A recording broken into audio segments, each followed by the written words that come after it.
Hello students, मैं Prince Kumar आप सभी को स्वागत करता हूं फिर से एक न्यू क्लास में। ये क्लास आप सभी के लिए जीडी क्लास के जीके सेशन होने वाला है। जीके के लिए सभी प्रश्न इंपॉर्टेंट लिया गया है। हर एक प्रश्न को बारीकता से अध्ययन करने के बाद ये कंटेंट तैयार किया गया है। तो आप लोग सभी प्रश्न को बारीकता से अध्ययन करना, क्योंकि आप सभी के लिए हर एक प्रश्न आप सभी को एग्जाम में 100% हेल्पफुल साबित होगा और रामबाण साबित होगा। तो सभी प्रश्न को बारीकता से अध्ययन करना और हर एक प्रश्न को 100% फोकस करना। तो चलिए शुरू करते हैं। पहला प्रश्न देखो, पहला प्रश्न कह रहा है अजंता और एलोरा की गुफाएं कहाँ स्थित है। अजंता और एलोरा की जो गुफाएं कहाँ स्थित है? महाराष्ट्र, गुजरात, राजस्थान या मध्य प्रदेश। तो अजंता एवं एलोरा की गुफाएं कहाँ स्थित है? राइट आंसर मारोगे महाराष्ट्र। कहाँ स्थित है? तो महाराष्ट्र, ऑप्शन नंबर ए। अगला प्रश्न देखो क्या है। अगला प्रश्न है महान्यायवादी की नियुक्ति किस अनुच्छेद के अंतर्गत की जाती है? महान्यायवादी की नियुक्ति किस अनुच्छेद के अंतर्गत की जाती है? अनुच्छेद 52, अनुच्छेद 76, अनुच्छेद 79 या अनुच्छेद 80। तो महान्यायवादी की नियुक्ति किस अनुच्छेद के अंतर्गत की जाती है? राइट आंसर होगा अनुच्छेद 76। अनुच्छेद 76 के अंतर्गत महान्यायवादी की नियुक्ति की जाती है, ऑप्शन नंबर बी। अगला प्रश्न है संविधान के किस अनुच्छेद में धन विधेयक की परिभाषा दी गई है? संविधान के किस अनुच्छेद में धन विधेयक की परिभाषा दी गई है? राइट आंसर होगा अनुच्छेद 110। अनुच्छेद 110 के तहत धन विधेयक की परिभाषा दी गई है, ऑप्शन नंबर सी। अगला प्रश्न है यक्षगान किस राज्य का लोक नृत्य है? बताना है यक्षगान जो है किस राज्य का लोक नृत्य है? केरल की, तमिलनाडु की, हिमाचल प्रदेश की या कर्नाटक की? तो यक्षगान किस राज्य की लोक नृत्य है? तो राइट आंसर क्या होगा? राइट आंसर होगा ऑप्शन नंबर डी, कर्नाटक राज्य की। यक्षगान किस राज्य की लोक नृत्य है? तो कर्नाटक की है, ऑप्शन नंबर डी। अगला प्रश्न देखो क्या है। अगला प्रश्न है राउफ लोक नृत्य। राउफ लोक नृत्य किस राज्य से संबंधित है? तो राउफ लोक नृत्य की बात करें तो यह जम्मू कश्मीर से है। किस राज्य की लोक नृत्य है? तो जम्मू कश्मीर की लोक नृत्य है। कौन सा? रूफ। ऑप्शन नंबर क्या होगा? जम्मू कश्मीर। अगला प्रश्न देखो क्या है। 6 नंबर का प्रश्न है कुचिपुड़ी लोक नृत्य किस राज्य से संबंधित है? कुचिपुड़ी लोक नृत्य किस राज्य से संबंधित है? असम, आंध्र प्रदेश, बिहार या हरियाणा। तो कुचिपुड़ी किस राज्य से संबंधित है? तो राइट आंसर क्या होगा? देखो, इसको याद करने के लिए एक ट्रिक बता दो जो स्टूडेंट को याद ना हो, ये कंफ्यूज होते हैं उसके लिए। जैसे कि कुचिपुड़ी, तो कुची से समझो कच्चा, कुची से समझो कच्चा और पूड़ी से समझो पूड़ी जो बनते हो, जो कहीं आप लोग दावत में जाते हो, शादी या फंक्शन में जाते हो तो पूड़ी जो मिलता है वही। तो कुची से समझो कच्चा, अब पूड़ी से समझो पूड़ी। तो कच्चा पूड़ी कौन बनता है? आंध्र प्रदेश। कहाँ है? तो कुचिपुड़ी लोक नृत्य किस राज्य से संबंधित है? आंध्र प्रदेश से। तो आंध्र से समझो अंधा, अब प्रदेश से समझो व्यक्ति। तो अंधा व्यक्ति जो रहेगा वह अगर उसको खाना दे दोगे बनाने के लिए तो कैसा खाना बनाएगा? पूड़ी दे दोगे बनाने के लिए तो कच्चा पूड़ी निकाल के देगा, मतलब कच्चा पूड़ी बना के देगा। तो यहीं से आप लोग याद करोगे। ट्रिक है कि कुचिपुड़ी लोक नृत्य किस राज्य से संबंधित है? तो आंध्र प्रदेश से। मतलब कि अंधा व्यक्ति को दोगे पूड़ी बनाने के लिए तो कच्चा पूड़ी बना के ही देगा। समझ रहे हो? इस प्रकार से याद करना है, जो कि इम्पोर्टेंट प्रश्न है, एसएससी के लिए मोस्ट इम्पोर्टेंट प्रश्न है। समझ रहे हो? आगे देखो क्या है। धमाल। धमाल किस राज्य का लोक नृत्य त्योहार है, लोकप्रिय नृत्य है? तो धमाल किस राज्य का लोकप्रिय नृत्य है? तो इसको धमाल से समझो, धमाल से समझो धाकड़, धमाल से समझो क्या? धाकड़। और धाकड़ पहलवान या धाकड़ एथलीट्स किस राज्य से उत्पन्न होती है? तो सबसे ज़्यादा की बात करें, सबसे ज़्यादा एथलीट्स या सबसे ज़्यादा खिलाड़ी या सबसे ज़्यादा पहलवान जो धाकड़ होते हैं वह हरियाणा से होते हैं। कहाँ से होते हैं? हरियाणा से। इसीलिए धमाल समझना, धा से धमाल को समझना, धाकड़, तो धाकड़ किस राज्य का खिलाड़ी होता है? तो हरियाणा का। तो धमाल किस राज्य का लोकप्रिय नृत्य है? तो हरियाणा का। ऑप्शन नंबर क्या होगा? सी इज द राइट आंसर। इस प्रकार से याद करना। अगला देखो प्रश्न क्या है। अगला प्रश्न है, राष्ट्रीय पर्यावरण शोध संस्था NERI कहाँ स्थित है? राष्ट्रीय पर्यावरण शोध संस्था NERI कहाँ स्थित है? भोपाल, दिल्ली, देहरादून या नागपुर? तो राइट आंसर क्या होगा? राष्ट्रीय पर्यावरण शोध संस्था कहाँ स्थित है? तो यह नागपुर में स्थित है। Option number D, Nagpur is the right answer. अगला प्रश्न देखो क्या है। अगला प्रश्न है, भारत में वन है, यहाँ पे विन, यहाँ होगा, टाइपर मिस्टेक है, इसको मैनेज करना। क्या है? वन। भारत में वन अनुसंधान संस्था कहाँ स्थित है? भारत में वन अनुसंधान संस्था कहाँ स्थित है? तो यह देहरादून में स्थित है। कहाँ स्थित है? देहरादून में स्थित है। अगला प्रश्न है, पोंगल किस राज्य का लोकप्रिय त्योहार है? पोंगल बताना है क्या? पोंगल किस राज्य का लोकप्रिय त्योहार है? तो राइट आंसर क्या होगा? राइट आंसर होगा तमिलनाडु की। तमिलनाडु की लोकप्रिय नृत्य क्या है? तो पोंगल है। Option number B. अगला प्रश्न देखो क्या है। अगला प्रश्न है, जलियांवाला बाग हत्याकांड कब हुआ था? जलियांवाला बाग हत्याकांड की बात करें तो यह 1919 ईस्वी में हुआ था। 1919 ईस्वी में जलियांवाला बाग हत्याकांड हुआ था। अगर 1920 ईस्वी की बात करें तो 1920 ईस्वी में असहयोग आंदोलन शुरू किया गया था। किसके द्वारा? तो महात्मा गांधी जी के द्वारा 1920 में। लेकिन जलियांवाला बाग हत्याकांड की बात करें तो 13 अप्रैल 1919 ईस्वी। Option number C. अगला प्रश्न देखो क्या है। अगला प्रश्न है, इनकलाब जिंदाबाद का नारा किसने दिया? इनकलाब जिंदाबाद का नारा किसने दिया था? तो राइट आंसर क्या होगा? वीर भगत सिंह ने। वीर भगत सिंह ने इनकलाब जिंदाबाद का नारा दिया था। राइट आंसर क्या होगा? ऑप्शन नंबर वीर भगत सिंह। अगला प्रश्न देखो क्या है, गिद्धा और भांगड़ा किस राज्य का लोक नृत्य है? गिद्धा और भांगड़ा किस राज्य का लोक नृत्य त्योहार है? ये राइट आंसर क्या होगा? राइट आंसर होगा पंजाब। कहाँ? Punjab. Option number A is the right answer. अगला प्रश्न देखो क्या है। अगला प्रश्न है, रतौंधी किस विटामिन के कमी से होता है?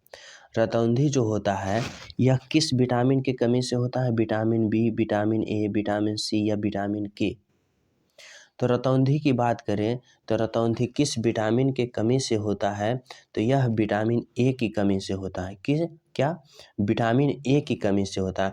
अगर विटामिन ए की रासायनिक नाम पूछ दे कि विटामिन ए का रासायनिक नाम क्या होता है, तो राइट आंसर क्या होगा? रेटिनॉल होता है। विटामिन ए का रासायनिक नाम क्या होता है? रेटिनॉल। विटामिन ए की रासायनिक नाम क्या होता है? तो रेटिनॉल होता है। और विटामिन ए की कमी से कौन सी बीमारी होती है? तो रतौंधी बीमारी होती है। ऑप्शन नंबर क्या होगा इस प्रश्न का? Vitamin A. अगला प्रश्न देखो क्या है। अगला प्रश्न है, कौन सा विटामिन आंवले में प्रचुर मात्रा में मिलता है? कौन सा विटामिन आंवले में प्रचुर मात्रा में मिलता है? Vitamin A, vitamin B, vitamin C या विटामिन डी? तो कौन सा विटामिन आंवले में प्रचुर मात्रा में मिलता है? तो राइट आंसर क्या होगा? राइट आंसर होगा option vitamin C. Vitamin C जो है आंवले में प्रचुर मात्रा में मिलता है। क्या? Vitamin C. Option number vitamin C. अगला प्रश्न देखो क्या है। अगला प्रश्न है, भारत का प्रथम गवर्नर जनरल कौन था? भारत का प्रथम गवर्नर जनरल की बात करें, Lord Dalhousie, Lord Canning, Lord Curzon, Lord William Bentinck. तो राइट आंसर क्या होगा, भारत का प्रथम गवर्नर जनरल कौन था, तो राइट आंसर होगा लॉर्ड विलियम बेंटिंक। कौन होगा, Lord William Bentinck, option number D. अगर पूछ दे भारत के प्रथम वायसराय कौन था, तो लॉर्ड कर्जन होगा, क्या, वायसराय। अगर पूछ दे भारत का प्रथम वायसराय कौन था, तो लॉर्ड कैनिंग था।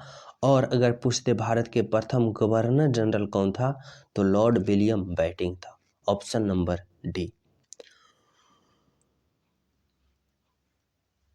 अगला प्रश्न है, आर्य समाज की स्थापना किसके द्वारा किया था। आर्य समाज की स्थापना किसके द्वारा किया गया था, स्वामी दयानंद सरस्वती, राजा राम मोहन राय, स्वामी विवेकानंद या केशव चंद्र सेन। तो राइट आंसर क्या हुआ, आर्य समाज की स्थापना किसके द्वारा किया गया था, तो राइट आंसर क्या होगा, राइट आंसर होगा Swami Dayanand Saraswati, option number A. Swami Dayanand Saraswati ji के द्वारा आर्य समाज की स्थापना की गई थी, ऑप्शन नंबर ए। अगला प्रश्न देखो क्या है, अगला प्रश्न है, मोढेरा का सूर्य मंदिर किस राज्य में स्थित है। मोढेरा का सूर्य मंदिर किस राज्य में स्थित है, मध्य प्रदेश, गुजरात, महाराष्ट्र या राजस्थान। राइट आंसर क्या होगा, मोढेरा का सूर्य मंदिर किस राज्य में स्थित है, तो यह गुजरात राज्य में स्थित है, ऑप्शन नंबर बी। कहाँ, गुजरात। अगला प्रश्न देखो क्या है, अगला प्रश्न है, अमृतसर स्थित स्वर्ण मंदिर किसने बनवाया। अमृतसर स्थित स्वर्ण मंदिर किसने बनवाया, तो राइट आंसर क्या हुआ, राइट आंसर हुआ तेज बहादुर ने। कौन बनवाए थे अमृतसर स्थित स्वर्ण मंदिर, तो तेज बहादुर, ऑप्शन नंबर सी।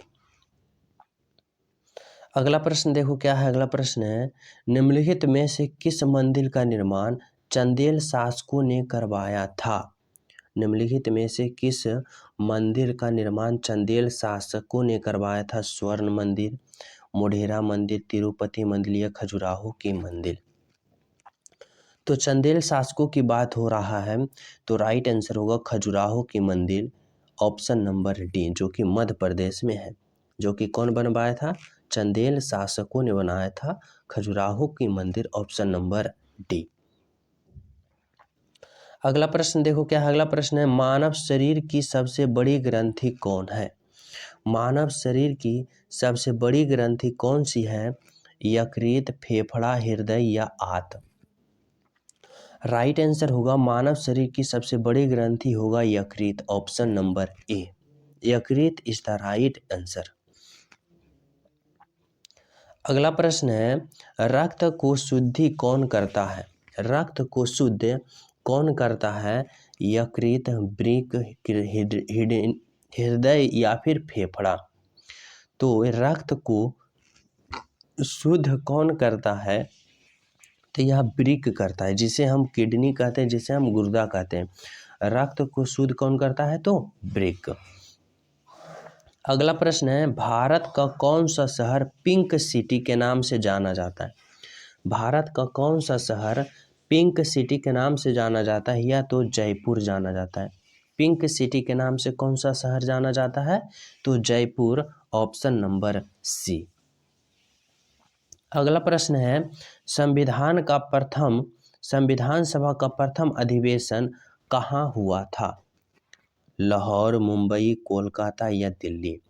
तो संविधान सभा का प्रथम अधिवेशन कहाँ हुआ था, तो यह दिल्ली में हुआ था।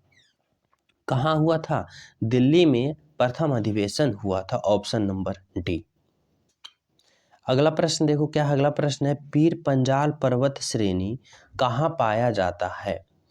पीर पंजाल पर्वत श्रेणी कहाँ पाया जाता है, जम्मू कश्मीर, पंजाब, उत्तराखंड या उत्तराखंड। यहाँ तो पीर पंजाल श्रेणी की बात करें कहाँ पाया जाता है, तो ये जम्मू कश्मीर में।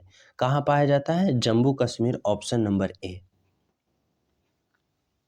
अगला प्रश्न देखो क्या है, अगला प्रश्न है, भारतीय संविधान के किस अनुच्छेद में मौलिक कर्तव्य की चर्चा की गई है। मौलिक कर्तव्य की बात करें तो यह अनुच्छेद 51 के ए।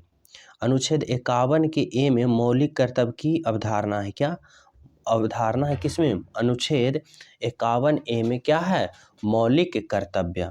मौलिक कर्तव्य जो कि किस राज्य से किस देश से लिया गया है, तो मौलिक कर्तव्य की बात करें तो यह रूस से लिया गया है। रूस के संविधान से मौलिक कर्तव्य लिया गया है, जो कि हमारे संविधान में कितने अनुच्छेद में है, अनुच्छेद 51A। समझ रहे हो। अगला प्रश्न है, भारतीय संविधान का कौन सा अनुच्छेद राज्य सरकार को ग्राम पंचायत के गठन के लिए किया गया, ग्राम पंचायत के लिए किया गया है, तो राइट आंसर क्या होगा, राइट आंसर होगा अनुच्छेद 40। अनुच्छेद 40 किससे संबंधित है, तो ग्राम पंचायत से। क्या, gram panchayat. Option number C is the right answer.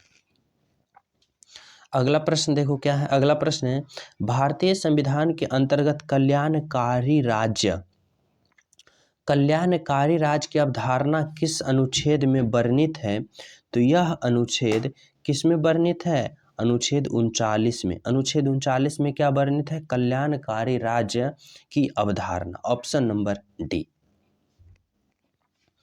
अगला प्रश्न देखो क्या है, भारतीय संविधान के किस अनुच्छेद में अल्पसंख्यकों की हितों की संरचना, अल्पसंख्यक के जो व्यक्ति जो लोग हैं उनके हितों की संरक्षण की व्यवस्था किस अनुच्छेद में किया गया है, तो यह अनुच्छेद 29 के तहत किया गया है। किस अनुच्छेद में, तो अनुच्छेद 29। ऑप्शन नंबर ए। अगला प्रश्न देखो क्या है, वित्तीय आपात की घोषणा किस अनुच्छेद के अंतर्गत होती है। देखो, वित्तीय आपात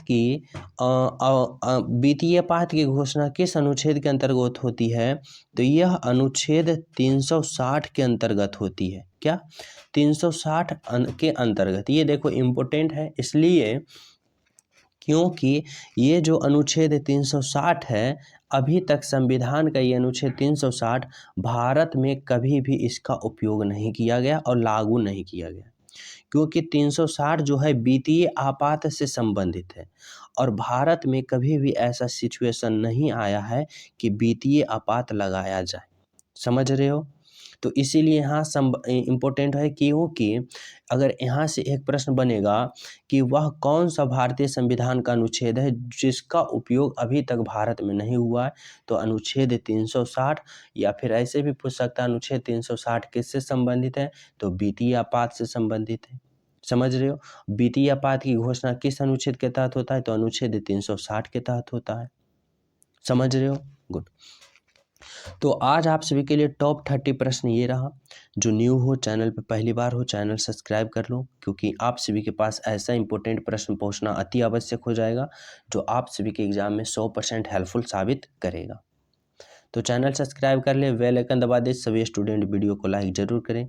मिलते हैं आप सभी को अगले क्लास में, जब तक सभी को हमारे तरफ से जय हिंद।